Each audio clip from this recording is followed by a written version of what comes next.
আসসালামু আলাইকুম। দেখুন পুরো রাশিয়া আপনার বরফের মধ্যে ডুবে গেছে। পুরো রাশিয়ায় রোদ নাই, তারপরে হচ্ছে তুষার অনেক বেশি, বিল্ডিং সব ডুবে গেছে। আপনাদের আমি দেখাচ্ছি, পুরো বিল্ডিং সব ডুবে হয়ে গেছে। এই যে দেখুন, এই যে দেখুন বরফের, সরি, বরফের উপর গাড়ি, না সরি, গাড়ির উপর বরফ, গাড়ির উপর বরফ, হ্যাঁ, তারপর হচ্ছে গাছের উপর বরফ, গাছের নিচে বরফ, গাড়ির উপর, গাড়ির নিচে, সব জায়গায় শুধু বরফ আর বরফ। বিল্ডিং সব ডুবে গেছে এই বরফের মধ্যে, তুষারপাতের মধ্যে।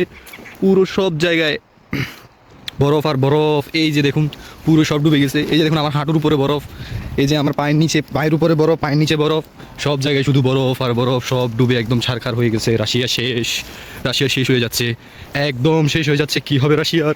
এই যে পুরো রাস্তায় বরফ, আমার পায়ের নিচে বরফ, এই যে সুন্দর সুন্দর গাছের উপর বরফ, গাছের উপর সুন্দর সুন্দর বরফ। এই বরফে রাশিয়া শেষ। এই যে রাস্তায় একটাও গাড়ি চলতেছে না, রাস্তায় গাড়ি চলতে পারতেছে না বরফের জন্য। এই রাস্তায় কোনো সাইকেলও চলতে পারতেছে না, রাস্তায় কোনো বাস চলতে পারতেছে না, ট্রাক চলতে পারতেছে না, কিচ্ছু চলতে পারতেছে না, সব বন্ধ। আমরা হেঁটে হেঁটে যাওয়া লাগতেছে। এই হচ্ছে রাশিয়ার অবস্থা। এই যে পুরো গাছের মধ্যে বরফে পুড়ে গেছে একদম, পুরো বিল্ডিং সব বরফের মধ্যে ডুবে গেছে। কোনো বিল্ডিং দেখা যাচ্ছে না, দেখতেছেন আপনারা? কোনো বিল্ডিং দেখা যাচ্ছে না। এই যে দেখতেছেন বাসের উপরে বরফ, ওই একটু রোদ নাই, কোনো রোদ নাই, একটু রোদ নাই। আজকে কতদিন হয়ে গেছে, একটু রোদ নাই।